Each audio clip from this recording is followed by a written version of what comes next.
Bismillahirrahmanirrahim. Assalamualaikum warahmatullahi wabarakatuh. Alhamdulillahirabbil alamin. Wassalatu wassalamu ala asyrafil anbiya'i wal mursalin sayyidina Muhammad wa ala alihi wa sahbihi ajma'in. Okay, alhamdulillah. Saya diamanahkan, saya disuruh saya diarahkan untuk buat perkongsian dalam kapsul Ramadan berkenaan tajuk Ni Elin pasca Ni Elin. Okay, terima kasih banyak kepada Ustaz Abdul Hadi, Lajnah Tarbiyah Badan Perhubungan PAS Wilayah yang memberikan kepercayaan kepada saya untuk memberikan perkongsian ini. Jadi insya-Allah sebelum kita terang apa benda topik saya pasca Ni Elin ni, kita kena faham dulu apa benda Ni Elin ni. Okey. Sebelum Ni Elin berlaku, sebenarnya tuan-tuan, untuk pengetahuan semua, banyak kali dah kes nak mencabar undang-undang syariah di negeri-negeri berjalan. Contohnya ada satu kes di Negeri Sembilan, Juzaili Khamis. Juzaili Khamis ni kalau tuan-tuan ingat, dulu ada satu kes pondan. Dia berpakaian, dia ditangkap dan didakwa atas kesalahan berpakaian wanita. Dia lelaki, dia berpakaian wanita. So dia bawa ke mahkamah, kata tak sah undang-undang yang diperuntukkan dalam negeri ni, sebab kesalahan yang sama ada di pusat. Tapi pada waktu itu court tak bersetuju. Maknanya kes ni berlaku tahun di Negeri Sembilan tahun 2015. Maknanya nak kata usaha ni lama dah, sebelum membawa kepada Iki Putra ni lah. Maknanya Iki Putra ni kes yang macam recent, yang berjaya. Maknanya 2015 ada Juzaili Khamis dah. Okay, tu yang membawa kepada Ni Elin yakin untuk bawa kepada mahkamah apabila Iki Putra berjaya. Iki Putra ni kes apa pula? Iki Putra ni ialah kes dia buat satu parti liar, istilahnya parti liar, gay. Parti liar mabitkan orang gay. Dia buat, lepas tu dia ditangkap, didakwa, lepas tu dalam tempoh tu dia buat satu permohonan lain. Dia didakwa di Mahkamah Syariah atas kesalahan syariah lah. Lepas tu dia buat satu permohonan lain di Mahkamah Sivil yang mengatakan bahawa sabitan dia ataupun pendakwaan dia tu tidak sah.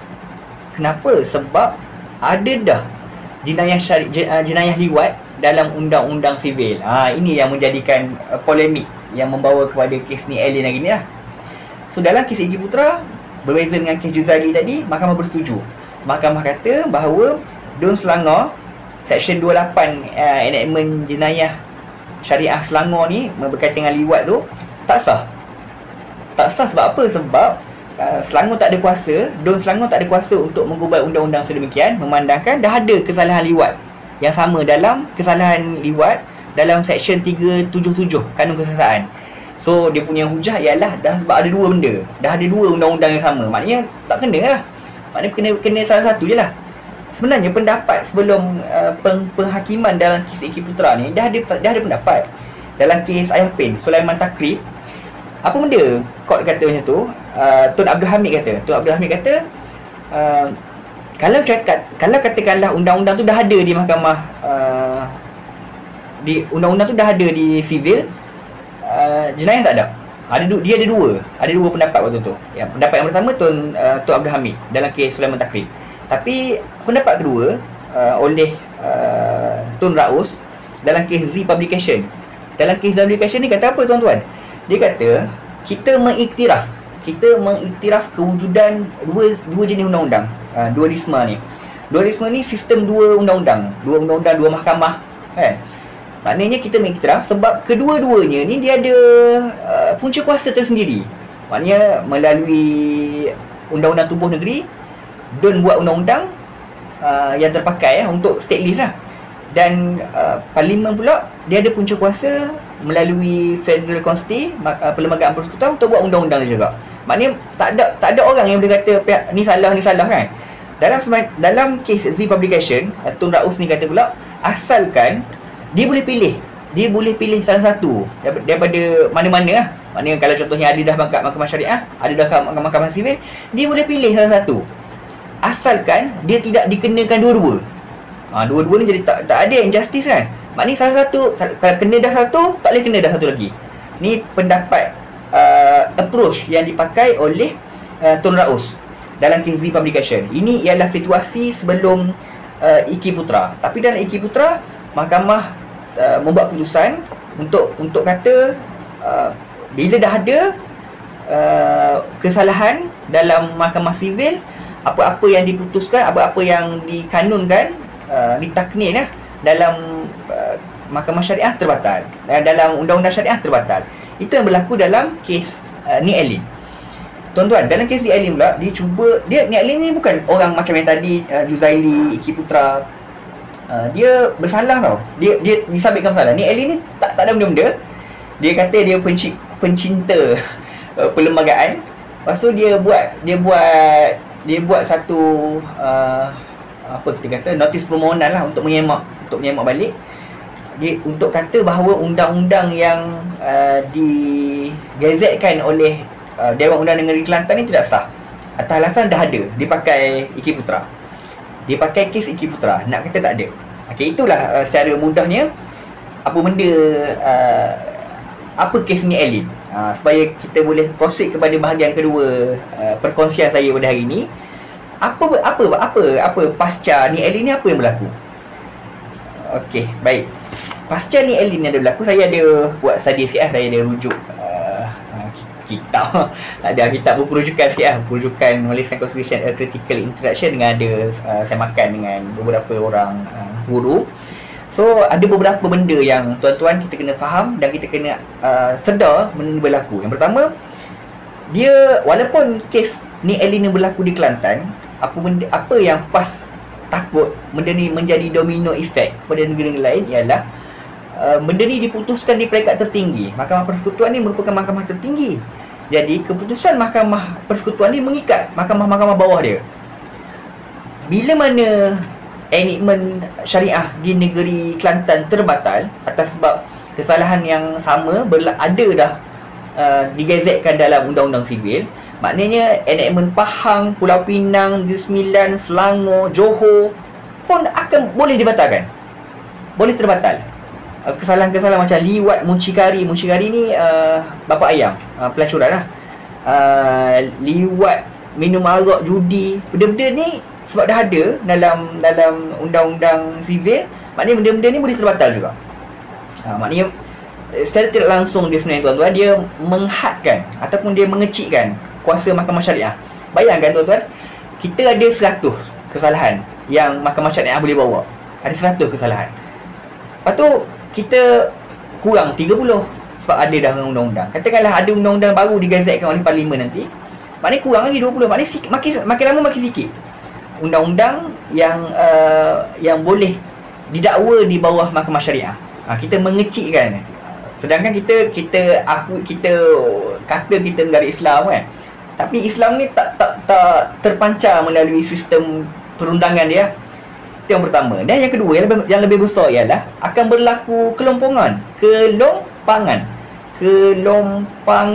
dalam undang-undang. Sebab apa? Sebab dia sebenarnya bila state tidak dibenarkan untuk membuat undang-undang berkaitan agama, sebenarnya sepatutnya boleh sebab dia personal law, private law kan. Private law, tapi tu akan ada perbahasan yang panjang. Saya tak bercadang untuk bahas kat sini. Tapi dia akan jadi kelompongan bila state list tak nak buat undang-undang sebab benda tu bercanggah dengan undang-undang yang dah ada dah di mahkamah sivil. Tapi parlimen tak nak buat kat undang-undang tu sebab parlimen dalam artikel 8 Perlembagaan Persekutuan kata dia tak boleh nak buat satu undang-undang yang discriminate gender, discriminate kaum, discriminate agama. Maknanya dia kena buat satu set of rule yang terpakai kepada semua orang. Sebab tu dalam artikel buku ni kata, dalam artikel 8 5 Federal Constitution, dia kata benda ni tak terpakai untuk personal list, Allahu Akbar, untuk private list, untuk private law. Private law ni diberikan kuasa bawah state list. So mahkamah negeri boleh buat je sebenarnya undang-undang yang babit orang Islam ni. Tapi itulah situasi yang berlaku. Maknanya benda tu dia boleh jadi siapa nak buat. Bila negeri buat berdasarkan punca kuasa 85 tadi, masuk ada orang-orang macam Nik Alin tadi terbatal balik. Sebab apa? Sebab kesalahan yang sama ada dah kat sivil. Nak tunggu sivil buat, nak tunggu parlimen buat, maknanya mahkamah sivil buat, perundangan sivil buat, tak boleh nak buat. Dia tak boleh nak buat sebab artikel 8 tadi. Jadi siapa nak buat? Itu yang macam menjadi polemik sebenarnya tuan-tuan. Siapa yang sebenarnya kena jaga perundangan Islam kat Malaysia lah. Tapi baru-baru ni kita dapat perkabaran gembira bila mana sidang Dun Kelantan meluluskan balik undang-undang tu balik. Maknanya lepas dibatalkan, dibuat balik lah. Maknanya kalau nak batalkan kena buat masuk, kena go through semua tu balik lah. Okey, dekat dengan 10 minit dah ni, 10 minit lebih dah pun sebenarnya. Jadi apa move forward kita ada dua benda.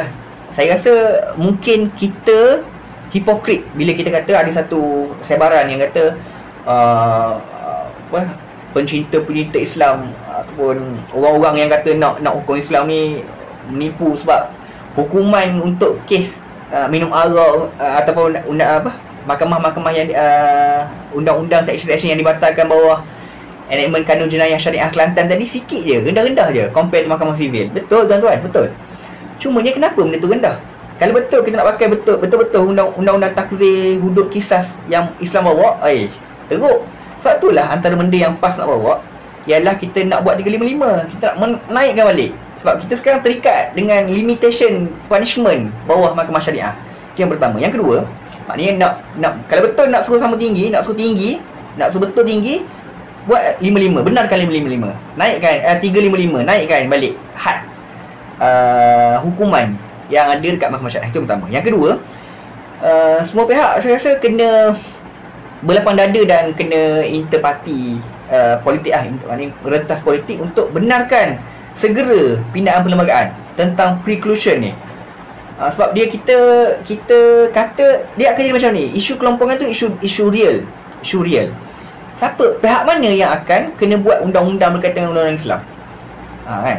Maknanya kalau contohnya, maknanya mungkin kita boleh buang kata pasal negeri tak boleh nak buat undang-undang yang dah ada dekat undang-undang pusat. Kita guna pakai pandangan daripada Tun Raus. Wallahu a'lam. Okay kot, sikit sebanyak daripada saya. Saya minta maaf kalau penyampaian saya tak berapa molek. Jadi moga-moga insya-Allah ada manfaat sikit sebanyak daripada perkongsian hari ini. Selamat berpuasa dan insya-Allah selamat berhari raya. Wabillahi taufiq wal hidayah. Assalamualaikum warahmatullahi wabarakatuh.